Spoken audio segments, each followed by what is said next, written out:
Can Barca hold off those pesky teams in Madrid? Will Leverkusen be able to catch Bayern in the Bundesliga? Liverpool and Man City throw down in the Prem, and can Napoli keep their top spot in Serie A? All this and more on this episode 46 of the No Business Soccer Podcast. Snooze, kick us off. Let's dig in.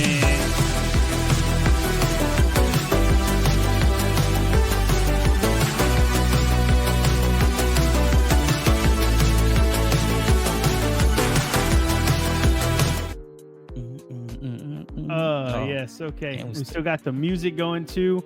Let's go ahead and cut that. Oh, yeah. Get to business. That's what I like to hear, Snooze. As you can tell, we're switching things up here on the No Business Soccer Podcast. And welcome back for everyone that's been here. It's a fun time to be alive in Austin, Texas.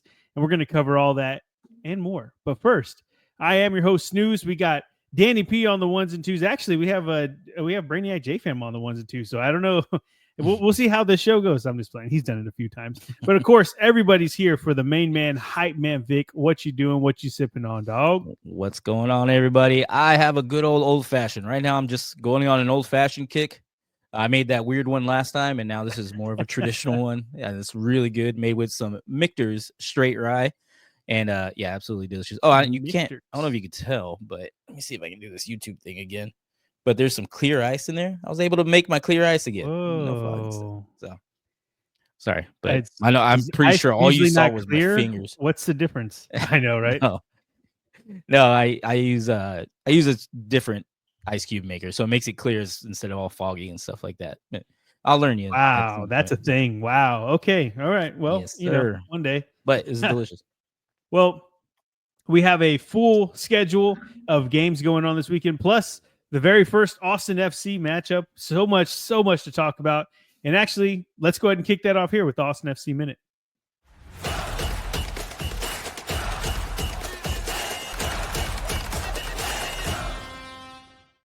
Yes.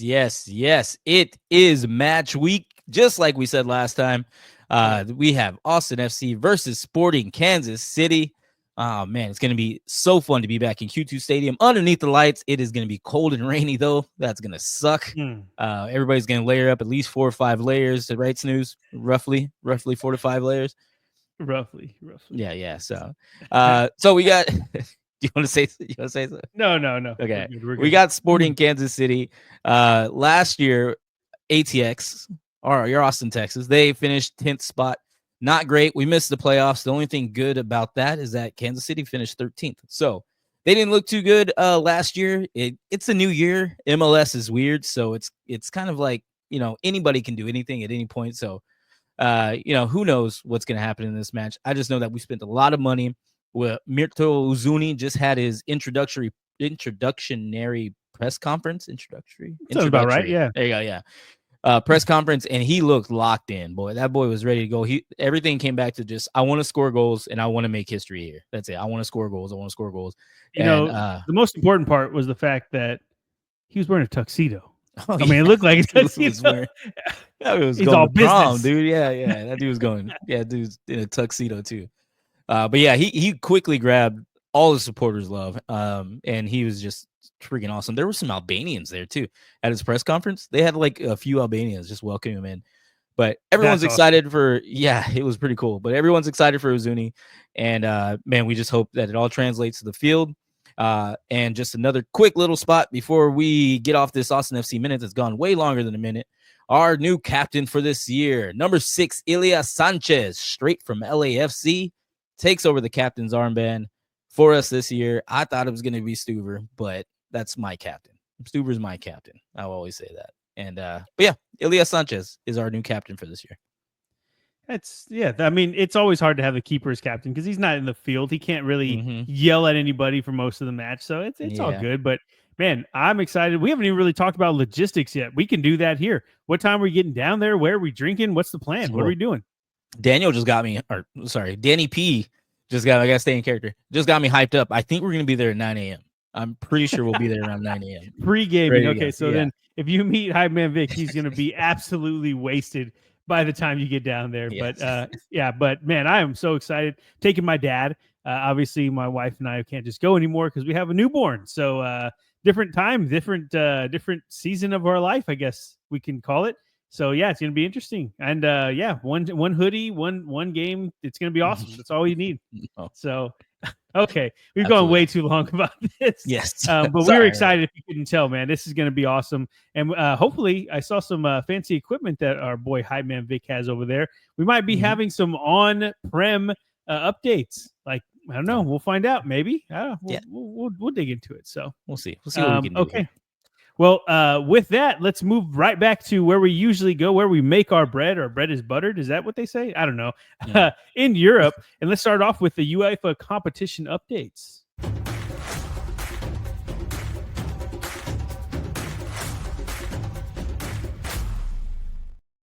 Oh, yes. The playoffs are done. Playoffs? Ah, yes. I love it.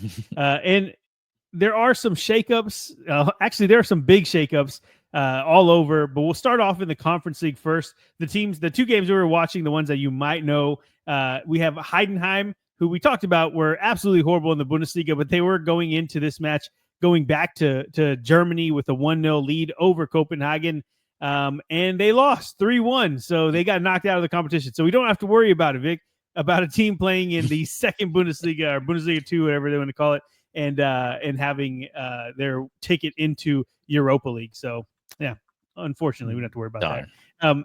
And then we also had a game between Real Betis and Ghent, who we talked about last time.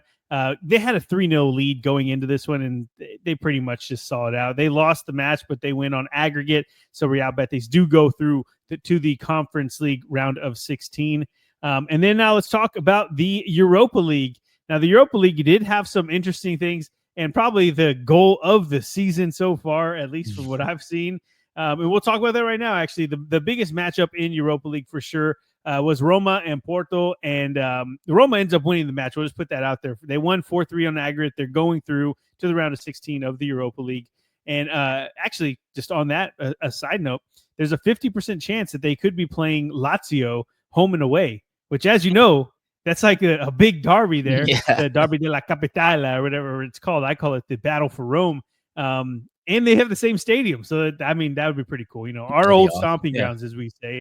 But the goal that everyone's talking about is Samu Omorodian, I think is how you pronounce it. Dude had a bicycle kick, and it was like off a volley. Oh, it was just beautiful. I was like, I had my daughter in my arms, so obviously I'm trying to like not, like wake her up as she's sleeping. Like, oh man, it was so awesome. I think Vic, you call those boner balls, and so that's what we'll call that one here. So never said that. No. We also had some cool matchups. One being the Victoria Pilsen and Ferencváros matchup. Ferencváros came into the matchup up a goal 1-0, and then Victoria Pilsen ends up coming through. And the 3 goals, I believe they were in the first half. They were on fire. They hit them. I think it was really quick succession, like maybe 12 to 14 minutes between all of the goals that occurred. They get a 3-0 win and they move on. The other match we talked about was Real Sociedad and Midtjylland. I'm going to say that correctly. And they end up going through. They win this match 5-2, but they end up going through 7-3 on aggregate to the round of 16. And man, there's a lot of games to talk about in the Europa League, but we have a lot to talk about in the Champions League too. So let's do that right now and move on to the Champions League. Now here is we have Roma going through for Italy, but Italy, they had a horrible run in the Champions League, Vic. We were texting about it the entire time. First off, Milan and Feyenoord. I'm trying to figure that one out. Yeah. Feyenoord. They get knocked out in the playoffs. Milan is not going to the round of 16. Feyenoord moves on 2-1 on aggregate. And Vic, we were talking about that one. Just they looked horrible. Is the best way to put it. It was not a good match for them. Yeah, go ahead. Well, I can finish whenever you talk about the other ones, actually, because that's to do with all of them. What I was going to say is they were down a goal and they needed it to move on. I mean, their season is over in the Champions League, and they sub off Christian Pulisic and Tijani Reinders, I believe is who it was. And like they need a goal and they take off 2 of their top creators. It's just weird. It was like, why would you do that? The other game that was really cool to see, I mean, all of them were pretty intense, but Benfica and Monaco was insane, back and forth the entire time. and Benfica ends up edging it out and going through to the round of 16. The other one that was just a disappointment, and for many reasons, was Atalanta losing to Club Brugge, and they get knocked out 2-5 on aggregate. But the worst part of that one, and I don't know if this is what you're going to say or not, but their captain, he gets bumped by one of the Brugge players, grabs a ball like he's going to throw it at the dude's head, and it falls out of his hand. And so he whiffs, and then he trips on that whiff, and then he slips trying to stand up to get mad at him. And yeah, I mean, the dude just looked like an idiot. And yeah, I called it the unathletic play of the year. That looks so bad. Yeah, I texted y'all immediately. I was like, oh my God, the guy just got literally 2025 already in the running. Unathletic play of the year. That was crazy. And then they kept showing it. It was amazing. And it sucks because Atalanta have been so good this season until recently, and we'll talk about their form in the Serie A, but yeah, just not looking too good for them at the moment, especially not in the Champions League, because they're knocked out. They will not be moving on. So yeah, they win the Europa League last season, and they don't even make it into the round of 16. So the playoffs, though, they have been pretty fun. We also had Bayern barely beating Celtic. And that sucked. It depends on what side of the coin you're on. I was going for Bayern. Obviously, Harry Kane, I want him to win something. And Celtic were right there, though. They were right there, and Bayern get it done. What can you say? I think their team is they're starting to slip, though, just like Vincent Kompany did in that matchup. I don't know if you saw it, but there's like a loose ball that comes to him on the touchline. He tries to kick it and I guess it was wet and rainy. So, it happens to all of us, but it just happened to him on the sideline for a big matchup in the Champions League. He smashes his ass. That's not how you say that. He fell on his ass. There you go. Yeah. I don't know what else. His ass. Yeah. Slipped and fell. It was hilarious. And they kept showing that over and over too. So it's brutal. And then also that was all on Tuesday, and on Wednesday, Dortmund and Dortmund, they go through 3-0 on aggregate. It was a 0-0. Nothing really happened there. Actually, these were the most boring games because Real Madrid destroyed City 6-3. They go through on aggregate, so they dominated them in both games. I mean, obviously they had the one goal coming into this game, or the one goal advantage coming in, but they dominated, and it wasn't even close. And then, as they said on the broadcast, Brest were exposed as PSG wins 7-0, a 10-0 aggregate in the playoffs. That is insane for a team that they play in their league too. And then obviously Juventus lose out to PSV. PSV goes on 4-3 on aggregate. And so that is Atalanta, Juventus, and Milan all going out in the playoffs. That's not looking good for our Serie A brethren. Yeah, our brethren, Christian, in case you're listening, I was talking to him whenever Milan went out, and he was like, I don't know why, and he's a Juventus fan, but he's still, there's some Italian representation. And he's like, I don't know how they always fuck this up and do this stuff and everything like that. And then Atalanta went out too. I was like, I don't even know if I want to text him after Juventus went out. Like, I started to talk to him after Juventus. He's like, I don't want to. I'll leave him alone. Yeah, I haven't dug into it yet, but the way that the seedings, not the seedings, but the placement gets put in for next season's UEFA competitions has to do with the coefficient. So essentially how good your teams do in Europe opens up additional spots. And essentially now, because all of the Italian teams didn't make it into the round of 16, England pretty much is guaranteed to have the top 5 in the Champions League from what I was reading. So that coefficient stuff works. They didn't get it last season. I think the Serie A and the Bundesliga had it, something like that.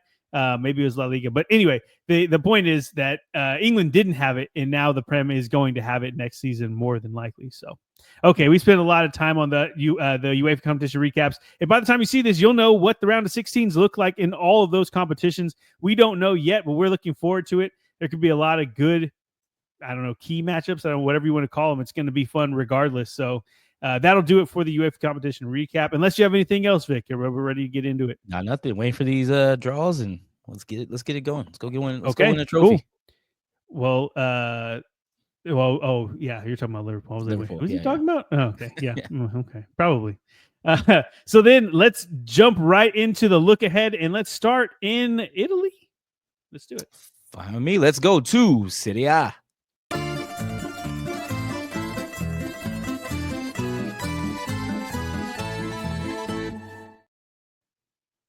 That's such fun music. Yes, sir. And let's start off with a reminder of the table, sir. Yes, let's take a look. So after match day 25, Napoli still hold on to the top spot. Despite the 3 draws, they have 56 points. Again, in the number 1 spot. Behind them with 54 points is Inter, who they have 54 points. That last loss cost them the top spot, unfortunately. Atalanta in the 3rd spot have 51 points, and the Juventus round out the top 4 with 46 points. And tickling the top 4 is Lazio, who also has 46 points, tied with Juventus, just down on goal differential. And if we look at the bottom of the table, Parma on a 4-loss win streak, have 20 points. Yeah, they're the first losers, number 18, first team to be relegated if the season ended today. Venezia in the 19th spot, still keeping their badge on there since they are not dead last. They have 16 points on a 3-game losing streak. And then Monza holding up the rest of the table, trying to fight out of it. They got a draw this past week, but still not working out for them. So they're holding up the rest of the table in dead last in the 20th spot. But we're going to have some pretty fun and juicy matchups this week, Snooze. Let's see them and go over them. Yes, juicy is a good word that I like to use for pretty much anything in life. And so let's start off with Friday's matchup, which sees mid-table Udinese go on the road to take on the Milkmen. Lecce are only 5 points out of the relegation spots, but they've got a little bit of form, I guess I should say, in as they've won once and drawn twice in their last 3 Serie A matches. So the Milkmen looking pretty good. On Saturday, we have 18th Parma getting 8th Bologna at home. Parma come in on a four straight losses and looking for any points. And Bologna, though, they might not be hitting the heights they hit last year, but they are no longer in Europe with everybody getting knocked out, all the playoffs done, and they have no more midweek matchups. So maybe they'll start to be good. Look out. Maybe that'll help them. Venezia welcome Lazio to Venice, hoping to stop their skid of 3 straight losses, but it won't be easy as Lazio are in a great run of form and are pushing for the Champions League, and they are nearly there. Like we said, tickling the top, right? They're almost there. Milan look to bounce back from a terrible showing in the Champions League, and they go on the road to take on Torino. Torino have only 1 win in their last 5 Serie A matches, but they're not an easy team to beat because they have probably the best keeper in the Serie A. And Milinkovic Savage, baby. Okay, that wasn't even in the notes. Look at that. That was off the dome. Mid-table, nice. Genoa go to San Siro this weekend to take on second in the table Inter. While Inter are in a bad run of form for their own standards, I guess you would say, I don't think there's ever a good time to get them while they're at home. And so, yeah, it's probably going to be a win for Inter. On Sunday, we get Como looking to build off their road win in Florence. And if they're to keep that momentum, they'll have to take points from table toppers Napoli. We'll talk more about that one here in a sec. Relegation threatened Verona gets 6th in the table Fiorentina. On paper, it's 3 points for our Viola. But both teams come into this match off 2 straight losses, and Verona are fighting for their Serie A lives.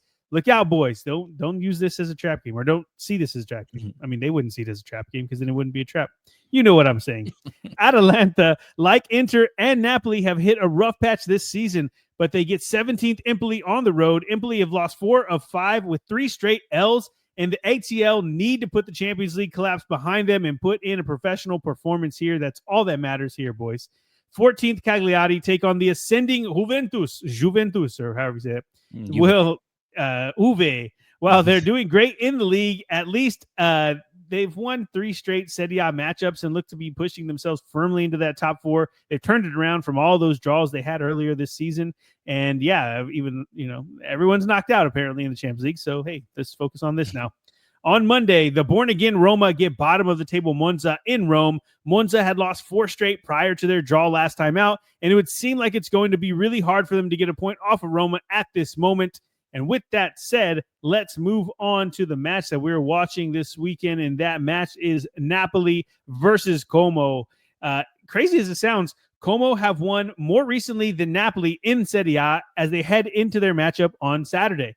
Napoli had won 8 straight in Serie A before drawing 3 consecutive times, but they have been so dominant domestically that they are still on top of the table.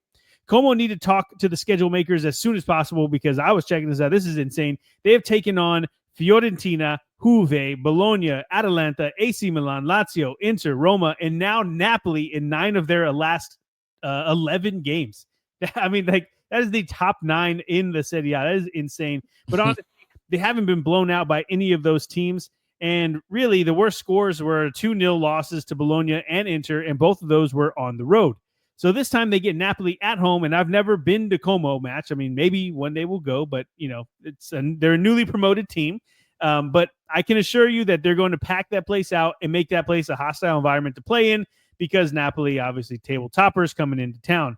Unless they don't have a legit like ultras, I don't know. I didn't do the research that amount, so yes, you can blame there's no ultras there, but there's ultras everywhere. I've said this about a few teams, but even coming in off of a slight skid for Napoli, I don't think there's a good time to be playing them. Conte has them playing really well, and he's turned things around for them completely this season. But they have loosened their grip on the title with the last few results that they've gone through.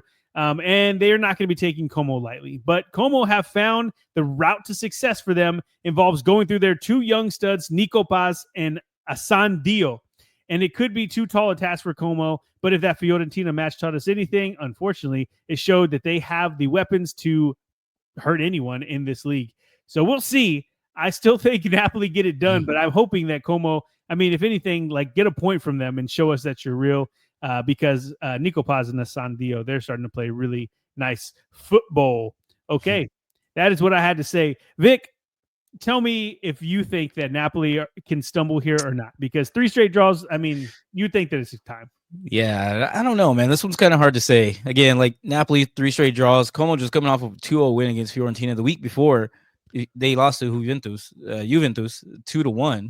And that was at home. Then they go on the road 2-0 against Fiorentina and win. It's hard to tell. I think no matter what, Como scores in here, and I think I'm going to go Napoli 3-2. I think they just pull it out, and they have too much firepower, and they want to get out of this skid. Yeah, that'd be cool. It's weird to see Napoli in their drawing like streak or whatever you want to call it. Drawing streak, a streak of draws, whatever. Because they've just been so dominant. They've won so much this season. Como on paper are definitely the team that's inferior. I guess we could put it that way. But there's something about it, man. That's why we play this game. So it's going to be awesome to see. I still think Napoli get a win, probably like 2-1, something like that. But Como, let's see it. Let's make it happen.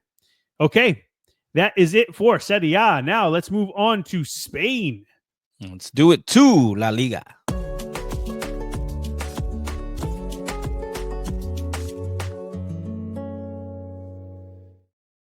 Dun, dun, dun. Oh, yes. And after match day 24, let's take a refresher. Vic, give us a refresher of the table going into match 35. Let's do it. So there it is. La Liga. Barcelona is the new number 1 after Real Madrid. Draw on their last match. They have 51 points, but Real Madrid still have 51 points. Barcelona just has that ridiculous goal differential of 40, keeping them in the number 1 spot. Number 2, Real Madrid, like I said. Number 3 is Atleti. They have 50 points. They are breathing right down their neck, trying to take over the number 1 spot as well. If they can get out of their draw slump, they have 2 straight draws, just like Real Madrid.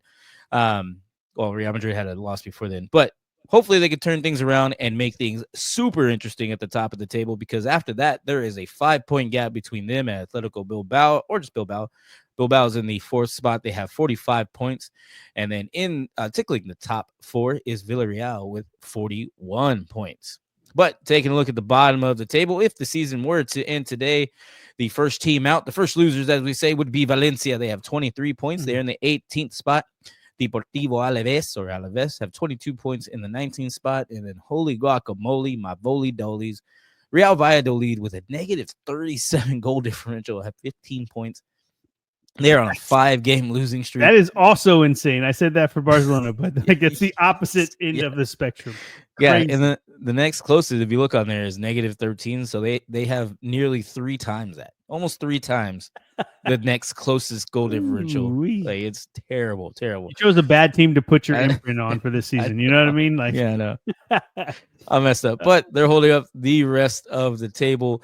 We have a little bit better matchups going on this week. Serie A had like really some good parity between them on the matchups. But let us know what we got going on this weekend, Snooze. Yes, sir. We have a couple of juicy ones, as you put it. On Friday, we have Celta Vigo and Osasuna getting us kicked off in Spain, and both teams come in after getting shock draws against Atletico Madrid and Real Madrid, respectively. Anta Budimir has picked it back up recently, and I lean Osasuna in this one. Celta Vigo just they got a result last time, but they're not very consistent.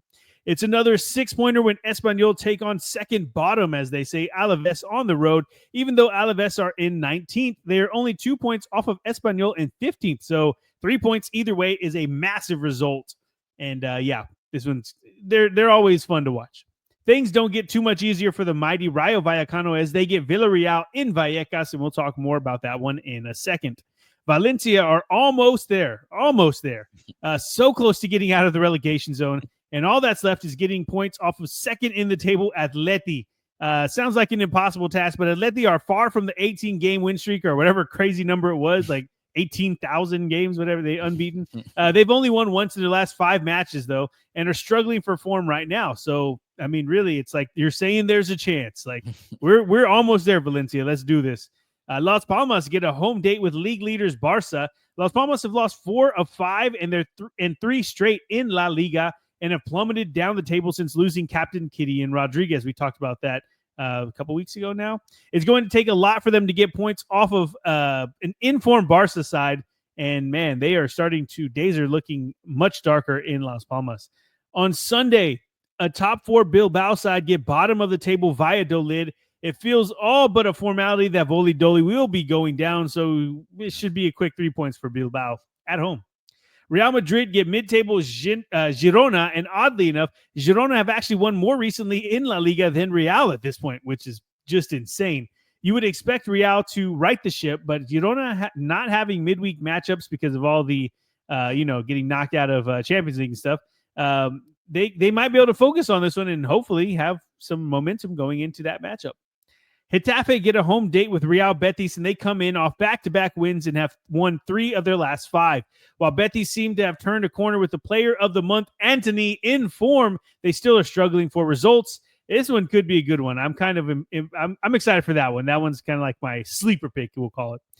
Real Sociedad and Leganés go head-to-head to see who can get out of their funk first. Leganés are only 2 points safe at the moment, but La Real have lost 4 of their last 5. They need 3 points here. They absolutely do. They get that result in the Europa League against Midtjylland. And yes, we'll see if they can keep that up. On Monday, Sevilla get European hopefuls Mallorca. Mallorca have been a bit of a surprise this season as they are sitting 7th this deep into the campaign. But Sevilla have been there and done that, and you would expect them to be getting it going. You would expect them to get it going is what I'm trying to say. Sooner rather than later. I mean, right? They have to. So, yeah. But with that, Vic, let's talk about the match that we are watching this weekend, and we're going to take it back. We're running it back. Last week we picked Rayo Vallecano's game against Barca, and it was 1-0. They didn't do what we were hoping, but we're going to go for them one more time. We get Villarreal and Rayo Vallecano. And even though Rayo lost last time out to the eventual league leaders Barca, we'll have to make sure that note's in there. They showed way more fight and heart than I think most people anticipated. I don't think there are such things as moral victories in these leagues, but if there are, that result was one of them for sure. And they're still in 6th place, so it's not like they lost too much ground. I know if you're their manager, you're thinking like, hey, we're still just worried about survival. But they're right now, they're the people's champs. I guess we could put it that way, right? Like, we all want to see them get into the not the Champions League, obviously, just any type of European league. And looking at the stats, I mean, these two teams are complete opposites. Right now, the Yellow Submarine have scored 47 goals, but allowed 35. 47 is only behind Barca and Real Madrid, but the 35 goals they led in would be mid-table at best. On the other hand, Rayo have only scored 20 goals and less than they've scored 20 goals less than Villarreal is what I meant to say, with 27. So they've scored 20 less goals than Villarreal, but they've also allowed 10 less goals in the league with only 25 this season. So obviously one team's about scoring and not worrying about the other team scoring. and one team is not really scoring and keeping everybody out of their goal. So it's going to be hard to call right now. Only the top 4 teams have allowed less, and randomly Getafe have allowed only 18 goals than Rayo Vallecano. So this matchup is pretty intriguing just because of the styles contrasting like that. But if they would have gotten a win last week, the headlines would have been blown up for Rayo Vallecano. But since they didn't, I think if they lose this one, we're kind of back on that, okay, just survive kind of trail. But if they get a point or if they get anything from this one, we're still on the hype train for them getting into Europe. So, man, I'm excited to see if they can actually do it. And obviously, they don't have the most attractive play style, but, when you're the mighty Rayo Vallecano, it doesn't matter. It is a home match, so I'm still holding out hope, but we will see how this one plays out. If I had to put money on it, Vic, I would probably say maybe like another 1-0 or 2-0 for Villarreal, just because they're so damn good attacking. But I'm going to go for, let's go 1-1. I'm going for a draw. Interesting. That's not bad. I think I was going to pick 1-1 too. I was going to, it's just kind of hard. I want to go for Rayo because, I like defense. Defense wins championships. They've allowed less goals, but man, Villarreal looks really good too. And I think 1-1. I'm going to agree with you on that. Okay. Yeah.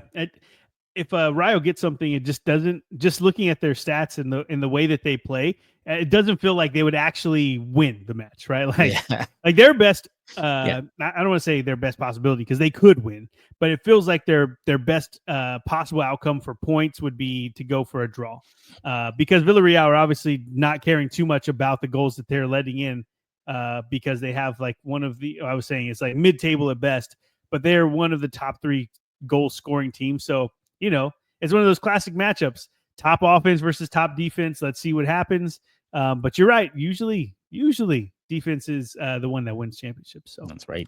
We shall see. Okay. Let's move it right along to Germany. Let's do it. To Bundesliga.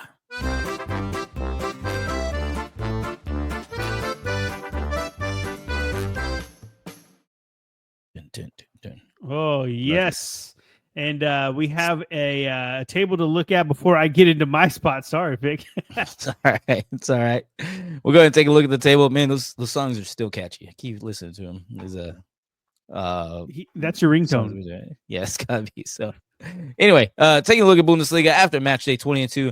Bayern are still on top. This one, there's a lot of parity in between these top 4 teams, actually. Bayern still take the top spot with 55 points despite their draw to never lose in Leverkusen.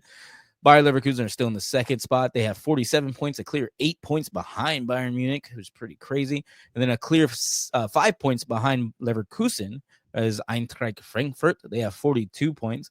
And another 5 points behind them is RB Leipzig. They have 37 points. And then tickling our top 4 is Freiburg with 36 points. And that's actually where it gets pretty interesting.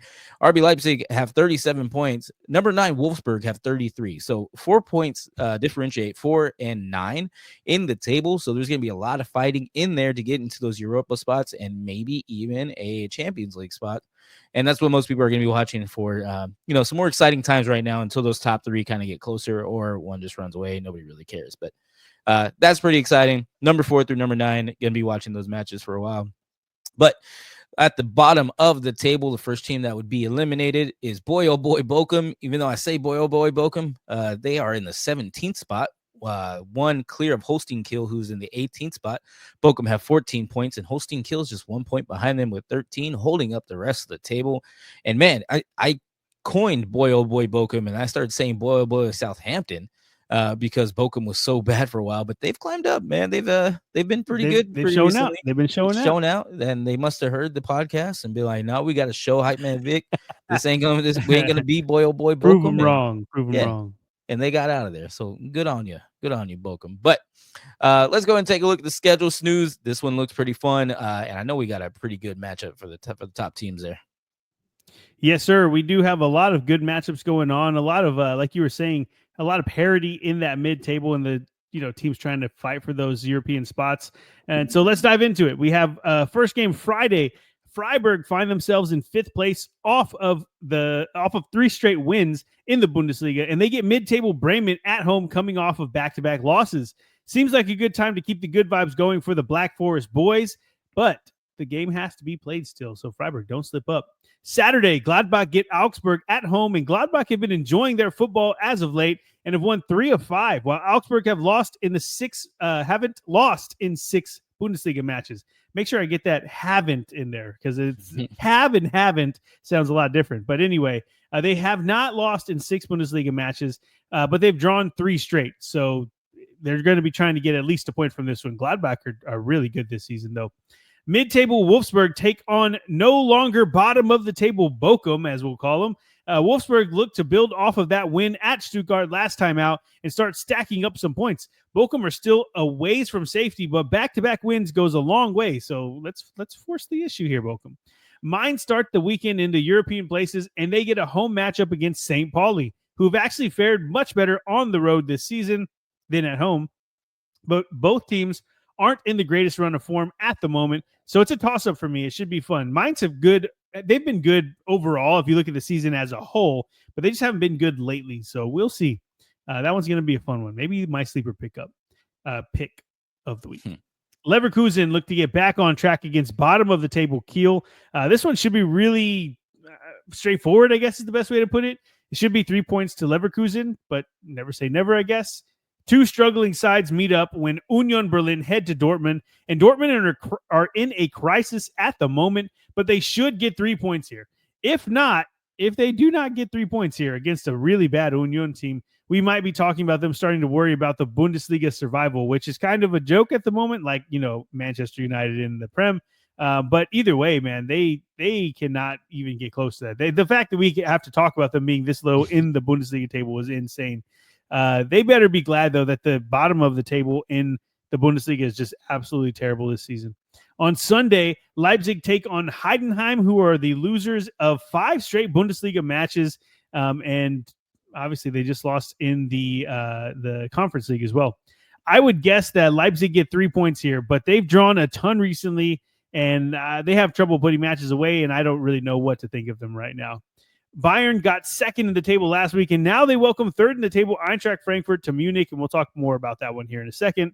And then a team that I said last week that I'm jumping on the bandwagon for, the team that I'm imprinting on how Vic does, Foley Dolly, Hoffenheim, get also my VfB at home. Stuttgart have struggled recently, losing 3 of 5, but with no more Champions League, maybe they can improve their league form here. It'll be a tough matchup for them, though, if Hoffenheim have some of that magic they had last weekend.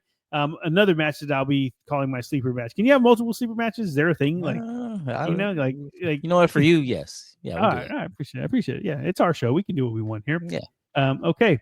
Well, with that said, let's talk about the match that we are watching this weekend, which is Bayern Munich versus Eintracht Frankfurt, which is Vic's favorite team to say in the entire world.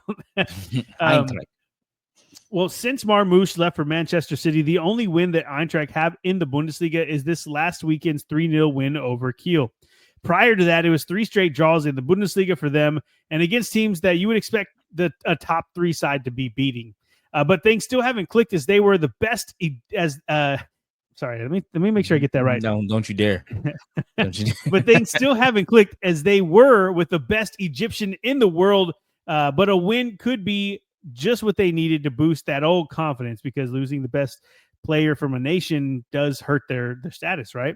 Bayern had an interesting game plan against Leverkusen, where they sat back, soaked up pressure, and didn't register a shot on target in 90 plus minutes of a game, which is just unheard of for them.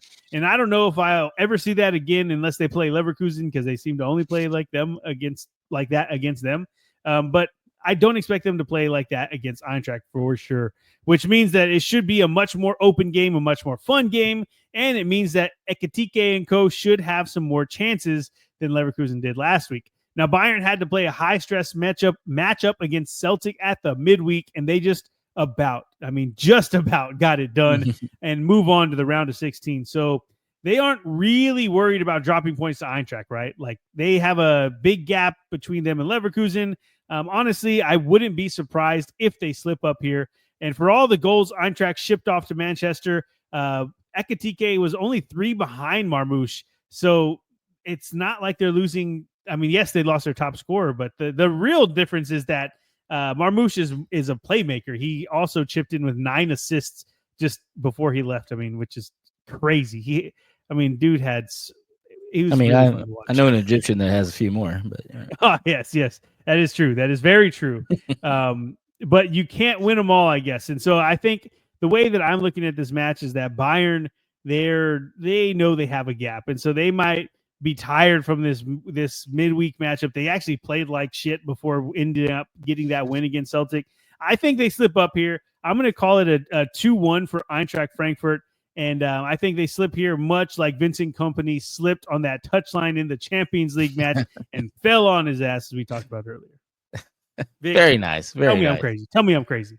Yeah, man. I can't see that, man. I got to see a draw. I don't know if I could call it a winner for either one of them. None of them really stand out right now as being good enough to pull off a win. I think a draw 2-2 is what I would go with on this one.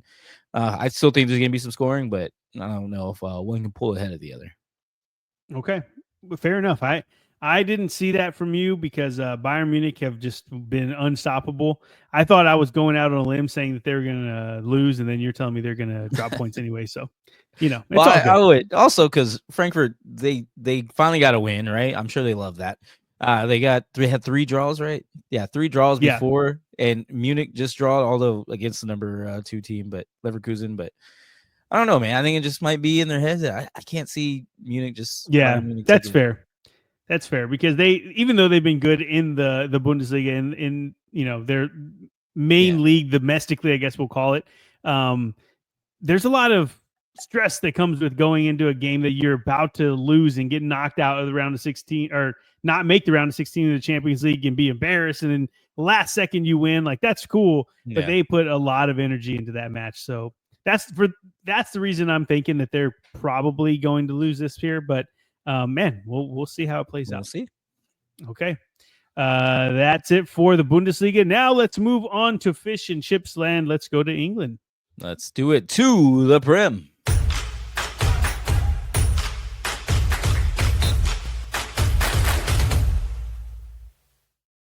Damn, I said that's all I can think about. I just want that now. Fish and chips? Yeah. Yeah. Who has the best fish and chips in Austin? Man, when I went to Kenny Fort was awesome fish and chips. What I was thinking. Yeah. And they have a good English breakfast too. Yeah. Dang. Okay. Hey, there you go. Might have to do a no business podcast from Kenny Fort. Yeah, there we go. Okay, back to the table. Anyway, let's go to the Prem, go to the fish and chips, and we'll take a look at the table. We got some bonus Liverpool action.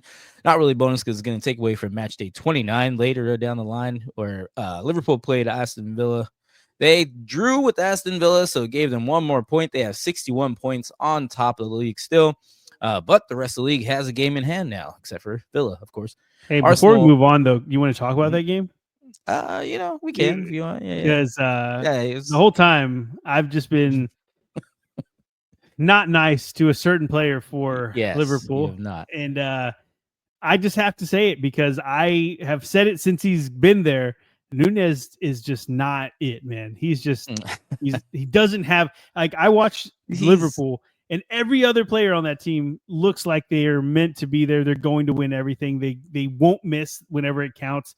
And he's the exact opposite. Like he's not. He doesn't know. He can't finish. That's all it is. And like we I don't know. He's a striker, right? Actually, because he scored on us twice, and that's why we went in bottom and everything like that. But he's a striker. He should be scoring. But I think even last year I was texting you one time. I was like, I don't know if anybody has. I don't know if teams have hit the crossbar as much as Nunez has hit the crossbar this year, or it just whiffed.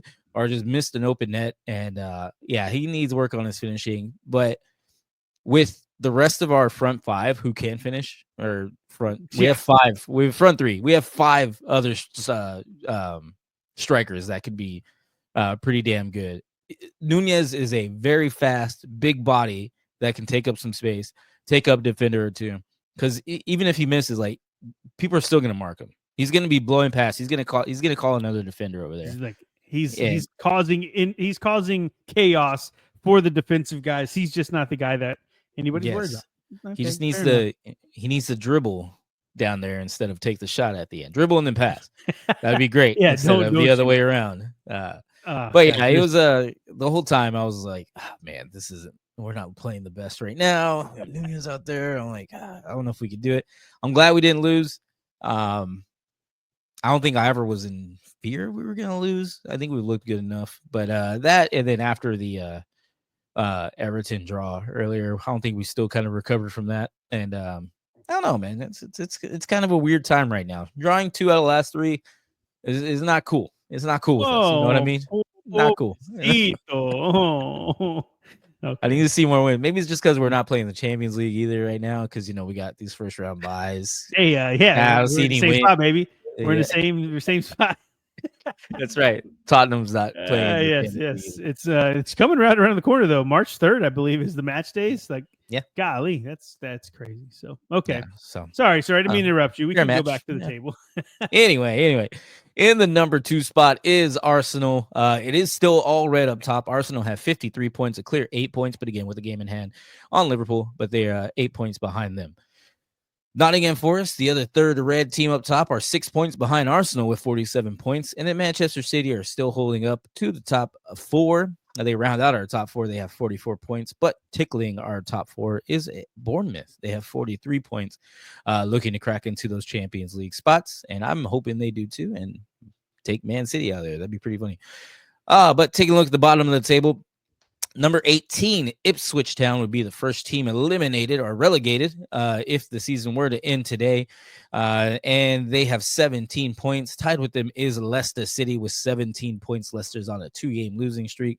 And then, boy, oh boy, Southampton still have 9 points.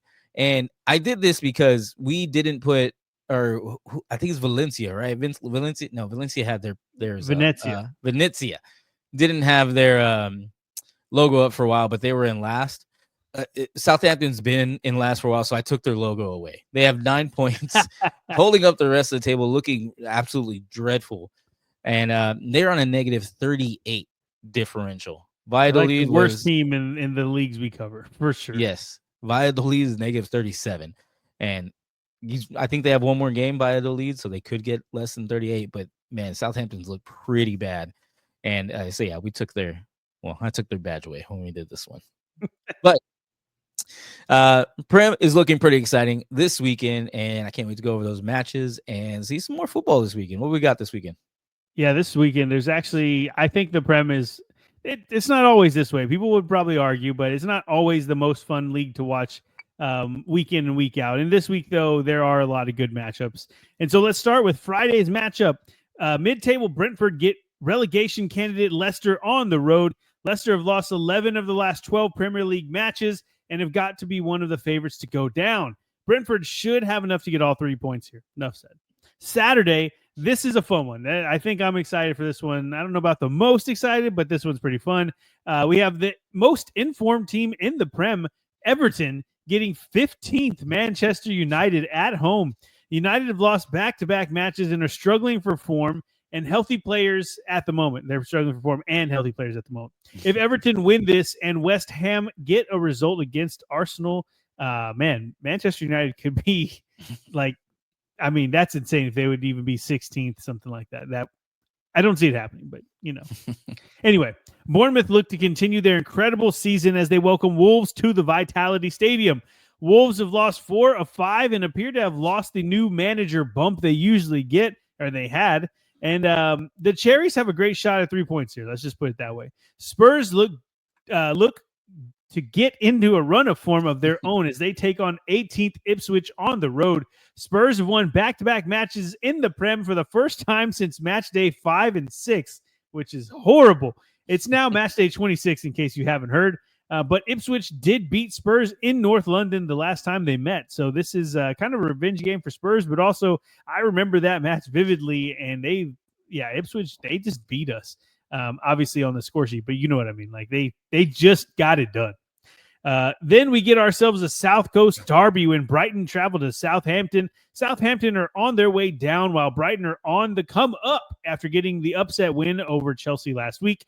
This one should be pretty straightforward, but I was going to say is anything ever, but against Southampton, this one is. Yeah, it is. So Arsenal welcome West Ham to the Emirates in what would typically be a fun match, but Graham Potter hasn't really changed West Ham's fortunes around since taking over, and they're sitting in 16th in the Prem. That's insane.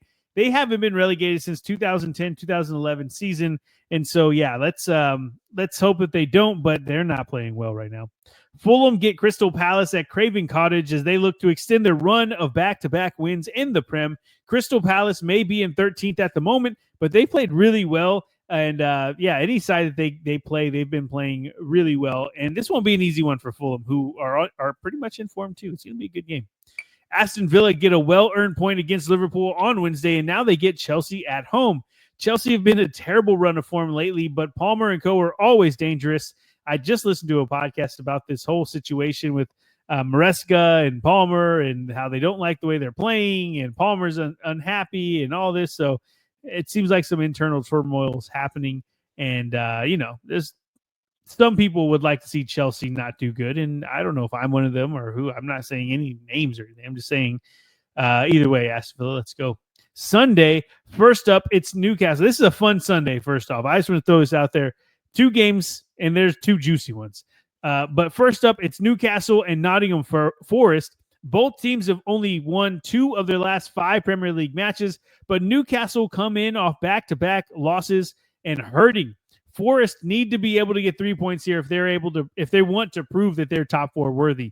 This is a Newcastle team that are reeling, I guess we can say. And yeah, Forest, go get it done to show that you are a true top 4 team. And then it's the top 4 clash when top of the table Liverpool traveled to the Etihad to take on City, and we'll talk about that one more right now. And I know Vic is excited for this one. First off, at this point, I'm done trying to figure out Pep's Man City side this season. They dominate West Ham, then they draw to Brentford, and then they get blown out by PSG, and then they come back and dominate Chelsea. And then they come back in from that and dominate Club Brugge. And you're like, all right, cool. We're good to go. But then they get blown out by Arsenal. And then sandwiched in between 2 ass whoopings against Real Madrid is a 4-0 ass whooping of their own that they did against Newcastle last time out. So, yeah, confusing to say the least. I have no idea what's going to happen with them, but I do know that they'll be fun to watch. Another thing that I do know, though, is that Liverpool are looking like the best team in Europe this season, with, barring maybe a couple of exceptions in Spain, but, that'll get resolved soon enough as the Champions League rolls on. And damn, I just got myself excited just saying that sentence. So let's go. For now, though, the task at hand is taking out years of frustration on the team that kept you away from multiple titles. The one team that has consistently stood in the way is now reeling, and you have a chance to embarrass them on their pitch, in their stadium. I mean, when I say, you can get a win, but, the way that City are playing, this needs to be a blowout. And I almost can't see City losing that way to Liverpool. I mean, they've been the boogeyman for so long, but Pep isn't going to shy away from his style. And we saw what happens when teams play that high press, that high energy style where they're pushing and trying to get something from Liverpool, just say the Tottenham match. It was 6-3 or whatever it was. And Liverpool, I mean, they have all the tools to get it done except for Darwin Nunez. He can't get it done, but everyone else can. And Vic, tell me what you have to say. Well, you're wrong. Nunez can get it done. Damn it. No, man, I'm excited for this match. I'm going to be at BD Riley's as soon as they open. I think they open an hour before game times, so they'll be open at 9:30. For big matches like this, it's always rocking over there. I have faith in us. Even if we're going to Man City, we're going to the Etihad, but I still think we put an ass whooping on them, man. I think it's just overdue. I think we're playing amazing right now. So we got a couple draws, but that was bonus football. We're doing great. We're rested. We're fresh. We're ready to go. And I'm gonna say 3-0 Liverpool. 3-0 Liverpool, because that's what's going on in my head when I'm thinking about BD Riley's cheering with everybody else. Going crazy, having fun. Man City's not going to ruin it. They're not going to fucking ruin it. So, that's what I'm saying. It's like the team that has been that boogeyman for so long for Liverpool is now just, I mean, obviously they beat them. I think y'all beat them earlier this season, but it's just like you have a chance to just put a stamp on everything. Like, yeah, you guys are done. This is 5-0, whatever, 4-1, something like that, and just embarrass them. Will they do it, though? Yeah, we beat them 2-0. Yeah, I think we beat them 2-0 last time. It was in December, I think. But I think we will. I think it was going to be 3-0, if not more. And I bet Darwin Nunez gets a goal and sheds you. Oh, wow. Yeah. I'm going all in. I'm going all in. Well, yeah. I mean, I can't see anything but a Liverpool win this season. Anyways, it just seems that way. But they're always fun to watch. Anytime you get these teams, even if they're not 1 and 2 like they usually are, or at least City's usually the top team. It's going to be fun. I think that either way, it's going to be a lot of goals scored. That's put it that way. I think so too. I think that Liverpool will give up a couple, but end up probably putting 4 or 5 past City if they're playing the way that they usually do. So, I don't really know what to call. Maybe 5-2, but that sounds ridiculous to say it out loud. So, yeah, they won't score 2. We'll see. Yeah. Well, yeah. That's hilarious. Okay. I think Liverpool get it done though. So, congrats to y'all. All right. Anything else you want to say about this match or any of the other matches in the Prem? No, what I want to do, and I'm going to see if I could put our Brainiac John Pham over there on the spot. Can you bring up La Liga's look ahead match? It should be slide 10. I'm thinking 10. Got a surprise here. Yeah. Yes. Yeah, it is. I want every league to adopt this schedule. Have you like actually looked at this schedule? Yeah, it's my favorite schedule. In Friday at 2 p.m., right? Yeah. Friday after work, at the end of the work, whatever you're taking. And then Saturday at 7 a.m., right after that, 2 hours and 15 minutes later is the next game. 2 hours and 15 minutes later is the next game. 2 hours and 30 minutes later is the next game. And then the next day, 7 a.m., 2 hours and 15 minutes later is the next game. It's just enough to just keep football going all day. You're not missing a single thing. And no, we can watch every game to adopt that. Yeah, we need all leagues to adopt that. It's funny that you bring that up because the podcast I listen to, and I think it's just called the Spanish Football Podcast actually. So go give them a shout.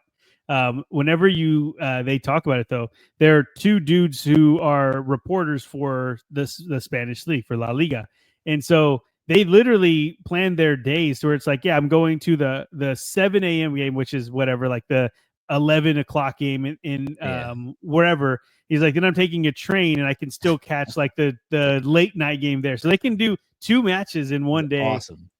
Which is just really cool. And so, but that's my favorite schedule to watch. And that's why I think that more teams should be adopting that, because really, if you think about it, if you cared about your country seeing every game and not just the teams that are in their region or the team that they're, closest to, then you would do it like that. But honestly, the teams, the leagues that do it the worst, you got me started now. This is a discussion now. You got me cooking now. The teams that are the leagues that do it the worst are the Prem and the Bundesliga, where they have like their the Bundesliga is the 8:30 a.m. Central Time, where they have like 5 or 6 matches, and then the Prem has always like it's at least 3, but usually 5 matches, 5 to 6 at that 9 a.m. slot, and then you have one primetime game. You have an early game, and then you have a primetime game. And in the Bundesliga, it's just like all the games at 8:30, and then you have one game at 11 or whatever it is. And it's stupid. Like, just break them down. Like, let's watch them. So this is crazy. I've been putting that together. I've been noticing it, and I'm like, man, this is awesome. Wouldn't this be awesome? Yeah. So I don't know. I just wanted to call that out too. I don't know if the way that I will say though is that Serie A has been doing really good with their schedule too, where they always have a it's close. It's not the same Spanish thing, but I think it's pretty cool where it's like Friday they have a match, and then they have 4 matches on Saturday, 4 matches on Sunday, and then 1 on Monday. So it's like, and then of course the matches are kind of staggered. Like I think Saturday they have 2 at the same time, which that's fine. But either way, Serie A they're a close second to Spain's. So good call out though. I always it's frustrating. So, I mean, I'm sure all the wives hate it though. There. Yeah, true. Like, every weekend there's or all the husbands if the wife watches all, we're not into gender roles here. It is. There we go. Yes. Even if all the wives are watching, that's just crazy. Okay. Anyway, that's all I want to bring up. Yeah. Well, take us home, sir. Yeah. We're already hitting the hour here. We'll go and take it home. Appreciate it. Thank you, everybody, for spending some time with us and talking about some European football. Please let us know in the comments what you are looking forward to most this weekend coming up. And I'm going to throw a little bonus here. If you see me at the Austin FC game, go ahead and or snooze or see any one of us, walk up to us and say, you have no business talking about soccer, and I'll buy you the first round. I'll buy you, if you don't drink, I'll buy you a food item. I'll buy you something. Just come up, say hi to us. And everybody enjoy the football this weekend, and we will talk to you soon. Peace. Mm.